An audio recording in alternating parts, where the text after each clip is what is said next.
তো দেখো তোমাদের প্রথমেই বলা রয়েছে সঠিক উত্তরের নিচে দাগ দাও, এরকমই নির্দেশটা দেওয়া রয়েছে তোমাদের বইতে। তোমাদের বইতে তোমরা লক্ষ্য করো, এখানে 5টা এমসিকিউ দেওয়া রয়েছে, এগুলোকে এমসিকিউ বলা হয়, তোমরা জানো এগুলোকে এমসিকিউ বলা হয়। তো দেখো এখানে প্রথমেই যে প্রশ্নটা তোমাদের দেওয়া রয়েছে যে উপেন্দ্র কিশোর রায়চৌধুরী ছোটদের জন্য যে পত্রিকাটি প্রকাশ করেন সেটি হলো, অপশানগুলো দেওয়া রয়েছে সন্দেশ, ভারতী, কল্লোল। এখানে উত্তর হবে যেটা, সেটা হচ্ছে সন্দেশ। এটি উপেন্দ্র কিশোর রায়চৌধুরী প্রকাশ করেছিলেন ছোটদের জন্য, অর্থাৎ তোমাদের জন্য। তারপর দেখো ক্ষয়ের দাগে প্রশ্ন ছিল যে গোলাম মুস্তফার লেখা প্রথম উপন্যাসটির নাম হলো। প্রথমত বলি, এখানে কিন্তু টাইপিংটা একটু মিস্টেক হয়ে গেছে। এখানে সঠিকটা যেটা সেটা আমি স্ক্রিনে দিয়ে দিয়েছি, দেখতেই পাচ্ছ, রূপের নেশা। কিন্তু তোমাদের বইতে অপশানগুলো 3টে রয়েছে, দেখো, চোখের বালি, রূপের নেশা আর ছন্দে, মানে রূপের ছন্দ আর কি। তো এই 3টির মধ্যে সেকেন্ড অপশানটা হবে উত্তর, অর্থাৎ রূপের নেশা হবে উত্তর। আবারও বলছি, এখানে একটু টাইপিং মিস্টেক হয়ে গেছে, সঠিকটা আমি স্ক্রিনে দিয়ে দিয়েছি, রূপের নেশা উত্তর করবেই। অপশান যেটা আবার বলছি, যেগুলো দেওয়া রয়েছে তার মধ্যে হবে না, তো তার মধ্যে সঠিকটা যেটা হবে আমি দিয়ে দিয়েছি। তারপর দেখো গদ দাগে যাচ্ছি পরবর্তী পেজে, পেজ নাম্বার 10। দেখো হ জ ব র ল হলো একটি ট্রেন গাছ বই। এখানে সঠিক উত্তর হবে, ঠিক আছে, বই। হজর লব বই, এটা একটা, ঠিক আছে, এটা বই। তারপরে দেখো নেক্সট ঘর দাগের প্রশ্ন, তোমাকে দেখছি এবার লোহার, তামার, সোনার 3টি অপশান ছিল, এখানে সোনার হবে, বালা গড়িয়ে দিতে হবে, এটাই করবে উত্তরটা, সোনার করবে আর কি তোমরা। তো শেষের অপশানটা করবে। তারপরে দেখো তাহলে ঘরের উত্তরটা সোনার করবে। তারপর দেখো নেক্সট, ছেলেবেলার দিনগুলির থেকে নেওয়া হয়েছে এই লাইনটা, ঠিক আছে। তারপর দেখো উঁয়ের দাগে বলা রয়েছে রাতের বেলা জানালা দিয়ে বক্তা কাকে দেখেছেন। এখানে দেখো মালি, পাহারাওয়ালা, ফেরিওয়ালা। উত্তর করবে পাহারাওয়ালাকে দেখেছেন, উত্তর পাহারাওয়ালা করবে উঁয়ের দাগের উত্তরটা। এবারে আসছি আমরা শূন্যস্থান পূরণ করো ছিল, তো এখানে শূন্যস্থান পূরণ করো, তারপরে ছিল তোমাদের নির্দেশে। তো দেখো 2-এর কয়ের মানে শূন্যস্থানটা বা প্রশ্নটা, 50 বাঘেমোর। দেখো এখানে বলা হচ্ছে ড্যাশ গ্রাস, এক শূন্যস্থানে এটাই লিখবে, গ্রাস। ক্ষয়ের দাগে ছিল পরীর দেশেই ড্যাশ দুয়ার দিহানা, মাঠের শেষে, শূন্যস্থানে এটা লিখবে, এই শব্দটা, এই যে মাঠের শেষে এই শব্দটা লিখবে আর কি। তারপর দেখো গোয়ের দাগে ছিল স্যাঁক দেয় তেল মাখি, লাগায় চুন, শূন্যস্থানে চুন লিখবে। তারপর দেখো এটা বনভোজন কবিতা থেকে নেওয়া হয়েছে লাইনটা, একটু মনে করিয়ে দিলাম তোমাদেরকে। ঘরের দাগে দেখো বলা রয়েছে আমার সুখ তো ছুটে চলতে পাওয়া, এখানে এই শূন্যস্থানে ছুটে শব্দটা লিখবে। তারপর দেখো উঁয়াতে বলা রয়েছে সঙ্গে প্রায় চলছে লোক জিনিসপত্র, এখানে চলছে শূন্যস্থানে এটা লিখবে, কমা দিয়ে জিনিসপত্র লেখা ছিল যেহেতু, তো চলছে শূন্যস্থানে তোমরা লিখবে।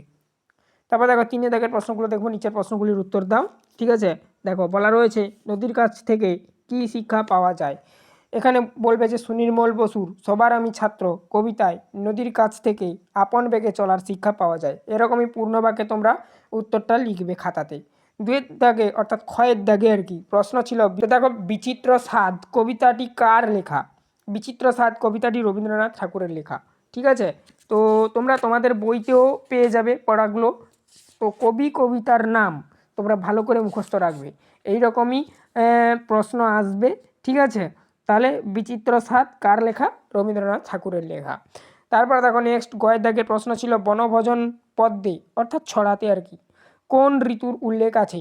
গোলাম মোস্তফার লেখা বনভোজন কবিতায় বৈশাখ মাসের অর্থাৎ গ্রীষ্ম ঋতুর কথা উল্লেখ আছে, এভাবেই তোমরা পূর্ণবাক্যে লিখবে। ঘরের দিকে দেখো তৈমেতে সবার একটা করে গাছ ছিল, তৈমে কথার অর্থ কী। তোতোচাঁদের অ্যাডভেঞ্চার গল্প অনুযায়ী তৈমে হলো একটি বিশেষ ধরনের গাকুয়েন বা শিক্ষা প্রতিষ্ঠান বা স্কুল যেটাকে বলা হয়। তারপর দেখো কালিকলম পত্রিকার সম্পাদক কে ছিলেন। প্রেমেন্দ্র মিত্র কালিকলম পত্রিকার সম্পাদক ছিলেন। তাহলে কালিকলম পত্রিকার সম্পাদককে না প্রেমেন্দ্র মিত্র, এটা তোমাদের মালগাড়ির থেকে নেওয়া হয়েছে। তারপরে দেখো নেক্সট বলা রয়েছে বর্ণ বিশ্লেষণ করো। এখানে নিমন্ত্রণ ন যুক্ত ই যুক্ত ম যুক্ত অ যুক্ত ন যুক্ত ত যুক্ত র যুক্ত অ যুক্ত ন যুক্ত অ। এখানে দেখো আমি জোর দিয়ে দিয়ে যে শব্দগুলো বললাম সবগুলোর তলায় দেখো হসন্ত দেওয়া রয়েছে, তাইলে কি হলো দন্তনয় হসন্ত, এখানে এই জন্য বলেছিলাম ন। তারপরে দেখো যুক্ত হস্যইকার যুক্ত ময় হসন্ত মানে মহ, এরকম জোর দিয়ে বলেছিলাম, তোমরাও বলবে। তারপর দেখো অ যুক্ত ন মানে দন্তনয় হসন্ত, ত এরকম জোর দিয়ে বলেছিলাম মানে ত হসন্ত, র মানে এরকম জোর দিয়ে বলেছিলাম মানে হসন্ত দেওয়া হচ্ছে, এগুলোকে উজ্জ বলা হয়। ঠিক আছে, তো এরকম করে তোমরা পড়বে। তারপর দেখো নেক্সট পাহাড়, প মানে পয় হসন্ত যুক্ত আ যুক্ত হয় হসন্ত অর্থাৎ হ।